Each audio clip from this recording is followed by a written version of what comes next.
afternoon. I'd like to welcome my guest, Sarah Nichols, today to those watching this Hangout. I'm Valerie Kibler, and I'm a journalism and education teacher at Harrisonburg High School in the English department here in Harrisonburg, Virginia. I serve as the Journalism Education Association's leadership and team building curriculum module leader. One of the lessons that we have in the leadership module focuses on creating a PLC with your students so that they can create their own learning community, similarly to what we do as professionals. We're also going to talk today a little bit about creating a sister staff program with another school and touch briefly on the First Amendment Press Freedom Award, that students can apply for to highlight their involvement with and support of the First Amendment. This afternoon, we're really lucky to have with us Sarah Nichols of Whitney High School, who also currently serves as the Vice President of JEA. She is the most recent winner of JEA's highest honor, the Carl Talley Award, for her commitment to scholastic journalism, especially on the national level. She's also a former National Yearbook Advisor of the Year and State Director for JEA from California. Welcome, Sarah. Thank you. Great to be here. It is good to be here, finally. All right, so I'm going to start off talking a little bit about PLCs. What kinds of things do you do to create PLCs on your staff?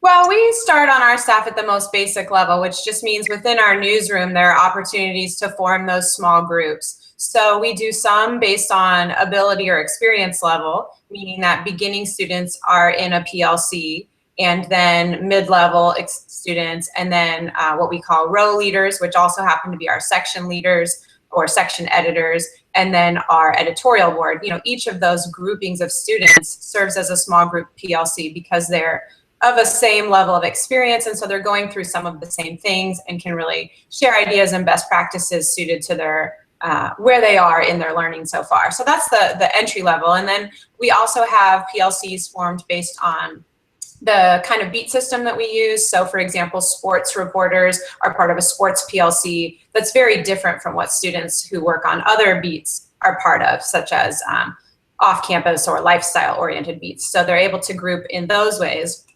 And then we also have specialty area PLCs, and those are really informal, but they're geared toward what students really like to pursue as an area of expertise, such as multimedia or social media or photography. So they're grouped in multiple ways, and it's only recently that we've started to call that a PLC. You know, we've called it teams, we've called it groups, and we've called it rows and different things, but I wanted them to experience the language of a professional learning community and to really elevate their thinking about it, rather than just, these are people I'm put in a group with. I wanted to see their colleagues as partners in their experience and see it as something that was a little more significant. So we did start calling it a professional learning community.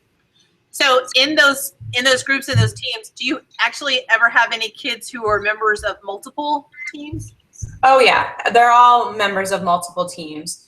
So for example, some students might be grouped together because they're all in Journalism 1, and then one of those students might also be on the sports PLC, so he or she is with advanced level students who also report about sports. You know, they're in multiple groups or multiple PLCs, yes. Okay, so what kinds of things do they do as members of their PLC? Well, sometimes it's just reflecting on a learning experience. You know, how did this first story cycle go, or how did this deadline go? What could we do? What was your experience versus my experience, and how could I do more what you did, or how could you help me to see why your way worked really well? You know, that kind of discussion, analysis, reflection. That's a little bit of what they do. The editorial board is its own PLC, and of course they do something far different, and they do much more. So they're discussing things virtually. They might read an article or share each other a video link, or they might send out a tutorial, or you know, they do a lot more collaborating with students who share their same positions at other schools or in other programs. They might talk on a topic that I'm not aware of, that they want to bring to the focus as an improvement area, or something that isn't in the curriculum, that they take it upon themselves. You know, oh, we need to learn about this. Let's see what the best practices are. You know, they're kind of navigating that on their own, and largely they're determining what it is they talk about and how they share experiences, or kind of discuss what their learning experience is. What role do you play in that process?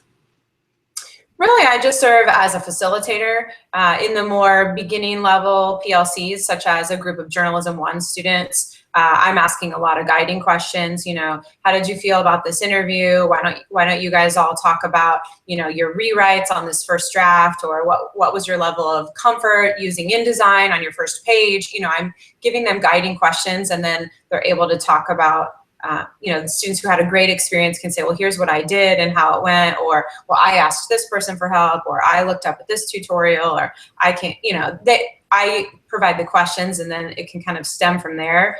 I also provide a lot of reading material or resources. You know, I might suggest these are people or groups or organizations to follow on Twitter, and why don't you take something that you follow on Twitter and share it with your group? Or, you know, in the sports PLC, I will share articles or multimedia packages, or I'll shoot things out just for them to consider, and then I kind of just walk away and they pick and choose what they think is most meaningful for them to use in their time together. Do you have any type of evaluation associated with it at all? It's largely reflection based, so they are doing a combination of a Google Doc, Google form, where they're sharing, you know, what they're learning, what they're taking away, how they can apply it, what lingering questions they have, where they might go to find answers to those questions. So it's informal. I do read them, I do comment on them, I do give them points for completing them, but it's more like a progress check than it is a check for understanding. I'm using it to guide, okay, this is what they're talking about, this is what they're doing, these are the things they're thinking on or working on. You know, it's not measuring, did they learn this particular skill? Right. It's, you know.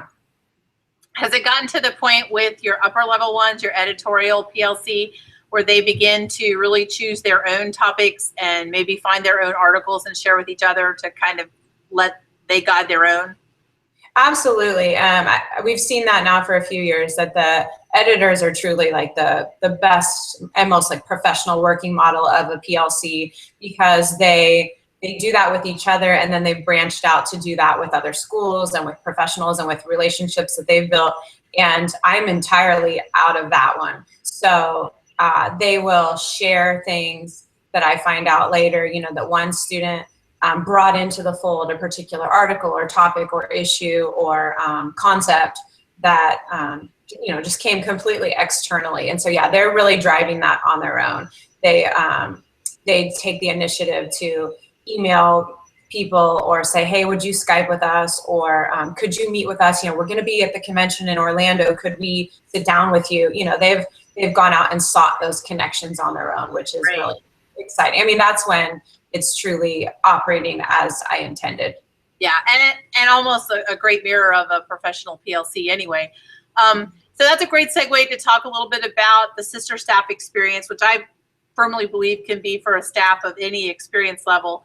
Talk a little bit about how you've done that in the past, and maybe a little bit about what we're doing this year so they can help folks out. Sure. We've tried it in different ways over the years, but specifically what we're doing this year, I feel like students just really connect with their peers, and I want them to see that they have colleagues outside of our program who are really learning the same skills, practicing the same things, and facing the same challenges. So I think that it often validates what they're learning in the classroom for me to hear that another student is, you know, tackling that same thing somewhere across the country, and that maybe there's a comfort level there of asking a peer for help, or comparing or getting best practices, you know, completely outside of the advisor or classroom setting. So it started as a support system, as you know, because our schools are collaborating.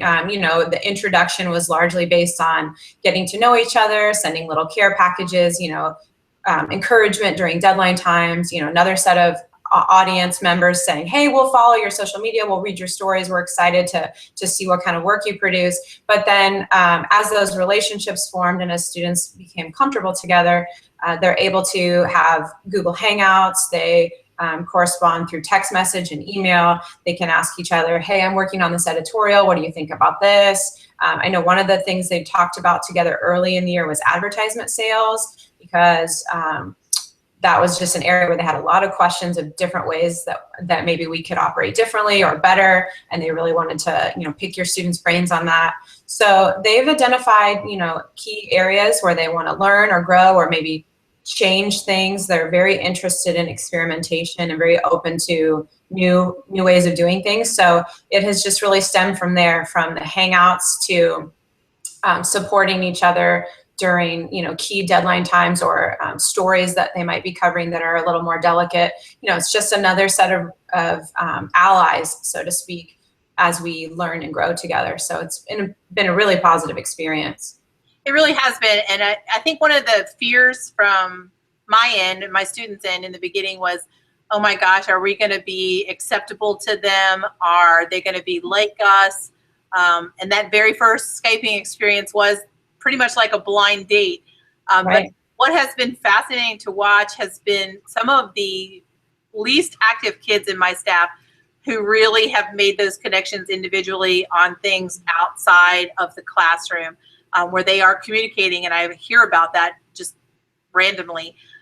One of the coolest things is when we left Orlando, they were following Twitter feeds through the awards assembly and were shouting up to me in front of the bus, like, Whitney just got this, and Lori's school just got this. Did you see this? And that to me was really cool because, you know, all of a sudden, I mean, we had just Skyped once, we had done this collaborative storytelling activity, but they had formed a connection with peers who I think challenged them to be better than they've been before, and I think try to do the same thing back for your kids. So in talking about that storytelling activity, you want to describe that for the folks a little bit? Sure.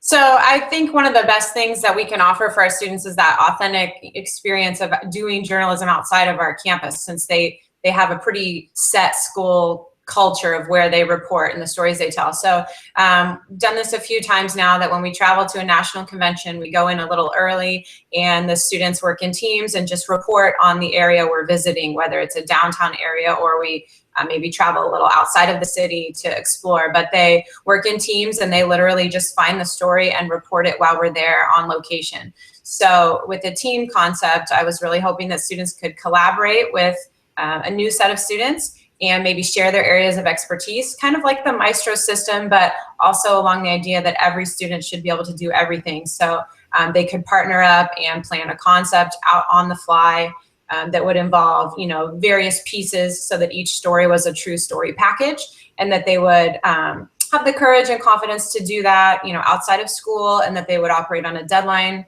structure and have an authentic audience, that the work would all be published online. So in Orlando, that was our biggest venture to date. We had 49 students collaborating in about a, maybe 6 to 8 hour window. It was a very short window of time due to some other factors, but they produced about 20 different story packages online on their team storytelling website. Everything from traditional text-driven stories to video, GoPro footage, ThingLink, Videolicious, Stellar. They had all kinds of photo galleries. Everything had multiple components to it. There were pieces from SoundCloud and just all types of interactive and multimedia pieces to go with their stories. So I think it was a huge success, since we had students who were literally 9th grade, you know, beginning level journalists, all the way to seniors acting as editors-in-chief. And just seeing them help each other and show each other that different schools knew different things. And so, you know, I was hearing a lot of teaching going on. It was a very proud moment to watch them help each other and to say, well, you know, we try it like this. Do you want me to show you? And it was just great to see them making those connections. What I absolutely loved about it, if any teacher were to be skeptical about that idea, was I anticipated, especially freshmen, complaining about not having their time alone in the park to do something at Disney. I didn't hear one complaint from any of those 49 kids the whole time, all the way up to 11:30 midnight and getting those stories up. I was most fascinated when the freshmen stood up and started to explain what they had done, because that was just crazy great.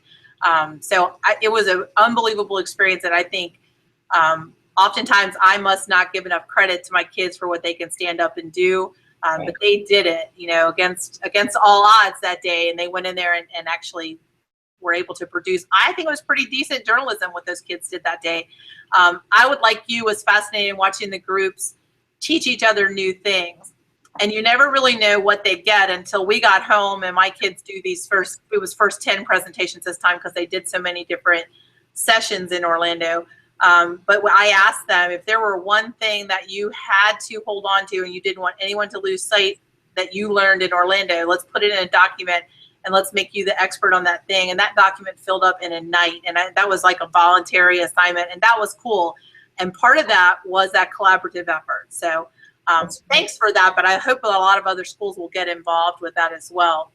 So what other kinds of collaborations do you envision staffs doing when they get into a sister staff kind of model?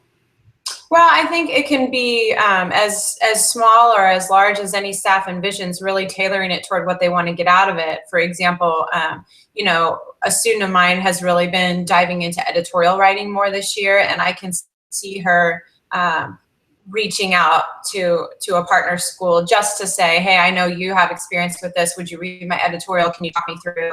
You know, I can see that one-on-one help and guidance, but I also see something that we're hoping to do later this year is to tackle an issue together. You know, say that there's something that we want to report on and we want another school to report on it with us and have a larger base of expert sources and students affected and ways of looking at it, you know, just kind of widen the scope of an issue or topic. And so I think that that's a great way to do it. You know, schools everywhere are facing a lot of the same issues, whether it's something with mental health or suicide or body image or transgender, divorce, I mean, you name it, economic issues. There are a lot of topics that are so relevant in schools across America that this is a great way for those schools to partner and say, how can we cover it really true to our readership, but then like under a bigger spotlight and maybe a greater lens. And so I know my own students are interested in doing that in particular with suicide. Okay, that's a great idea. We just tackled, and I meant to talk to you about this, K2 as the drug and impact here in school, and that's going to be a front page story in our November issue. But that's the kind of thing I heard a couple of them say. I wonder if other schools are dealing with that, and that should have been a great time for them to talk to your kids as well. I think one of the things that's been the coolest has been the fun angle of that. In fact, yesterday when we were talking about Christmas party, social kind of thing, one of the first suggestions was, let's put together a care package that shows Whitney what we do for our Christmas celebration, and we'll just do it for them in a box. Oh, that's great. What'll be happening. But it's really kind of cool and different and weird, but at the same time, they will do that and have fun. And not only will it help them bond, but I think it will help both of our staffs bond and your kids as well. So that's kind of cool. I know one of the things that you talked about too, is our last topic here today, is the First Amendment Press Freedom Award that JEA sponsors. And my kids are interested in applying for that. They know that your kids have done that before, and I think there'll be a conversation between the groups about what's involved there. So as JEA Vice President, can you tell us a little bit about that award and how students apply? Sure. So I had the pleasure last year of watching my students apply for the first time. So the First Amendment Press Freedom Award is just an opportunity for as many schools as possible in the country to be designated as First Amendment schools, which means that the students produce media and operate with free expression, you know, completely free of administrative censorship, and that the work that they do is supported by administrators. It is not subject to prior review. It is not censored. They are not operating with filters that stop them from reporting. You know, it shows that everything about that school is in support of and practice of and in celebration of the First Amendment. So there are 2 rounds to the application process, and the first round is due December 15th. And that information is available on JEA.org as well as the Scholastic Press Rights blog site, which is JEASPRC.org. And the application really entails a series of questions that the editor completes. And, you know, some of it talks about the coverage and the reporting that you do. Some of it is about the mission. Some of it is about your editorial policies and your coverage philosophy, things like that. And then some of it is more specific and technical about, you know, prior review, administrative censorship, filters, does someone read your story before you post it? Does someone tell you to take something out? Some of the questions almost would feel maybe even like trick questions, because the students are like, this is asking the same as this. But it's really to make sure that all of the potential schools, all of the applicants understand. Sometimes people apply and they don't even realize, oh, you're being censored, or, oh, that's prior review. You didn't know to call it that, but what you just said you do is prior review, and so it's really like a learning experience for the schools who apply, because if a school applies and it is not recognized as moving to the next round, they receive information. That staff and advisor receives information about things they could change, things they could do differently, resources, what they could learn, where they could go for help. So it's truly instructive at that level, in addition to the schools who are truly operating, with the First Amendment and with administrative support, who might be chosen to advance to the second round. So in the second round, that's sort of like a finalist phase, I guess you could say. And there's a portion that editors complete. Again, each editor completes that. And then there's a portion the advisor completes, and then there's also a portion that the administrator completes. And so it really shows that alignment, that all of the key players are on the same page in the support of First Amendment, and that students are the ones making the content decisions and acting as the true, editorial leaders to determine the content, and to things like takedown requests, or things like, should we cover this or not cover it? Or do we know what it means to do this versus that? Every single aspect. So it's, like I said, my students did it last year for the first time. And I love knowing the discussion they went through. I had multiple editors. And so in the first round, it was okay for them to complete it together, I think. And then in the other rounds, they each completed it separately. And so it was those are the rules. And it was interesting afterward to hear their feedback on that, and to know that each one of them had taken it so seriously and with so much pride. It really reinforced that within our program. And so their commitment this year was not only to apply again, as schools can do, but also to reach out to other schools and to share with them what it meant to them to be a First Amendment Press Freedom Award winner, and why every school should seek that designation, to kind of stand up and speak out a little bit more about the value and significance of that. Yeah, I think one of the big misconceptions has been in the past that you had to have had some kind of issue at your school in order to be able to apply for this and overcome that issue. And that's not the case at all, right? No. Yeah. No, in fact, I have heard John Bowen, the Scholastic Press Rights Director, has said before, like, it'd be great if every school could win this. There's not a limit. It's truly not a competition. It's among, those schools who are eligible. They can all be eligible. And it's really just based on, this is your policy, and this is your practice, and this is how you can back that up. So you can apply again and again and again. And really everyone should, because that just strengthens our case. Another kind of misconception is that, I live in California, where we have Educational Code 48907 protects student expression. So it's been the law, for 38 years that, censorship is illegal in my state. And so, well, why would you need a First Amendment award? Everyone should be a First Amendment school. We live in California, except censorship is alive and well in California, in many schools. And so I think that it's really significant for people to realize every school should look at what this means, and should take the time to stand up for it and speak out for it and get the recognition to prove that, just to make it a bigger conversation, I guess, is the best way to put it, to show that we don't take it for granted, and that we want to get to the point where everyone is on the right side of student expression. And the more folks who do it, the more acknowledgement we give to the practice of using the First Amendment correctly in schools across the country, and more awareness to everything. Okay. Absolutely. Is there anything else that you would like to add to today's I'd like to just encourage anyone to try the PLC model with their students and kind of expand it out of their own classrooms and newsrooms.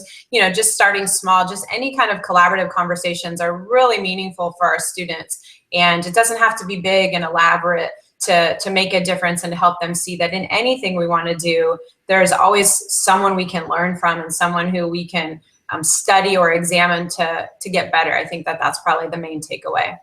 Yeah, I think too that oftentimes, especially new programs, will be very intimidated to work with the experienced programs, and the kids think we're not as good as they are. And I kind of think that mine went into our collaboration feeling that way. and have left it feeling more that it is a give and a take. Like there are things that they have given and there's lots that they have taken, but it is more equal. And I think the greatest thing that any of us can figure out is that kids are kids, no matter where they're from, and they all have the ability to make their program as great as they want to. And so I think it's just like when we go to conventions and they hear other people say things. I've watched these first 10s this week, and they stand up there and say everything that they've heard in the classroom for the last umpteen years, but all of a sudden, like the gospel somebody has said it up there at a convention. And so if that's what it takes, that's fine. And to me, I know this is way off topic, but that to me is the importance of getting kids actually to conventions or to different opportunities that allow them to learn from other people. Thank you so very much for joining us today. I appreciate all of the infinite wisdom that you've shared. We will see you guys next time. Thank you. Awesome. Take care. Bye-bye.